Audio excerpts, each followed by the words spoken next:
To my knowledge, we have never said that the cameras malfunctioned. We do not know that. What Alvin Holmes wanted to know was, I'm not sure exactly the issue, but he was told, just as the statement released yesterday afternoon by Chris Murphy, that all evidence, including cameras, were turned over to SBI.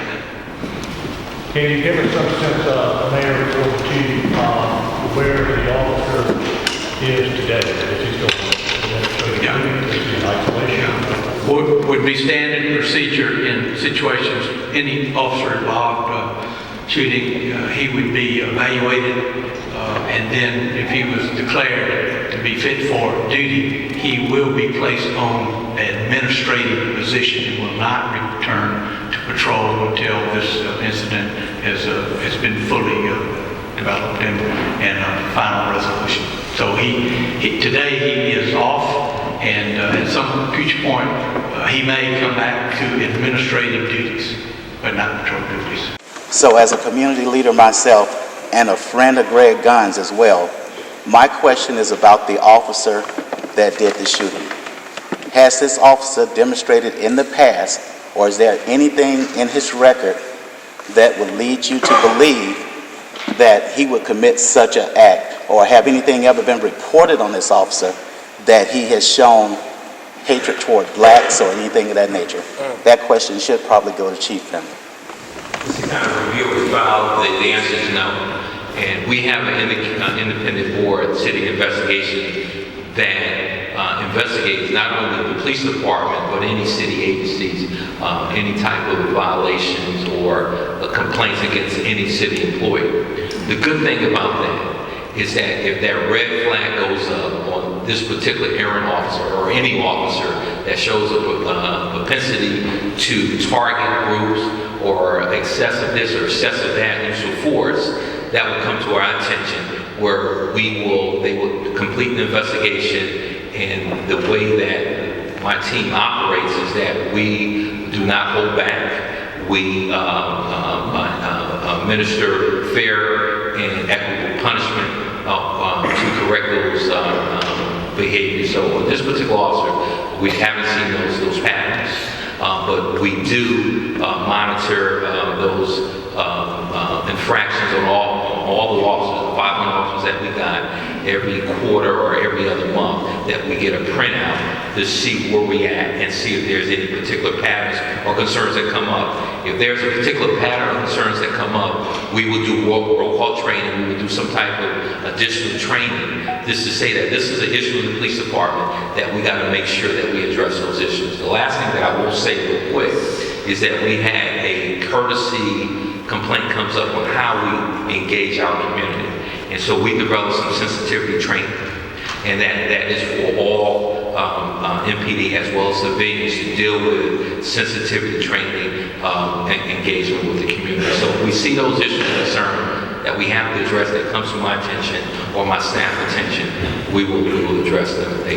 But Gregory spoke about the camera, the body cam. We also understand that the police officer patrol cars also have video cameras. Have you yourself seen any of the videos? No, sir. That camera, as well as others, all evidence has been turned over to SBI. So, Mr. Mayor, you are saying at the time before they got turned over to the SBI, no one's seen the cameras? No one's seen any video? That is correct. Is that officer right to the chief? Again, immediately we want a third-party independent investigation so that there would be no tainting of evidence or any of these allegations that are being made. We turned over everything.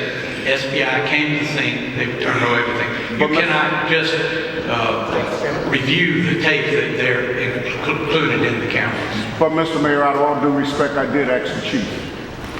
To answer your question, I did not review. No. And can you answer me one more question, sir? Why did it take 4 shots, or 5 shots presumably, to take this man? Why was it the opportunity of a taser used? Isn't that standard training? Why did it have to come to violence of that magnitude just for one person? Well, let me just say, as part of the investigation, I wasn't there. We know that we are trained on the use of force continuum, but I cannot answer that question because when I got to the scene, it was really shut down, and so that would be part of the investigation. From all your years being in law enforcement, wouldn't you say that was a little excessive? Quite excessive? I wouldn't say that. I would wait to the end of the investigation to make that determination to get the totality. One thing that I will say, part of my experience, is when you're in the heat of the battle, we don't know. I wasn't there. So I was really erring on the investigation. And without being argumentative one more time, in a situation such as that, are our officers trained to use other means? Absolutely, absolutely. And there's nothing to say they didn't in this particular scenario as Is well. there any evidence that he tried to use a taser? Again, we turned over all evidence. The crime scene was processed by SBI, not by us. The minute that he was pronounced deceased, the crime scene was isolated and SBI took over the investigation. At which point will you identify the officer? I'll tell you right now if you will ask. Go ahead. Will you release the officer's name? Yes, ma'am.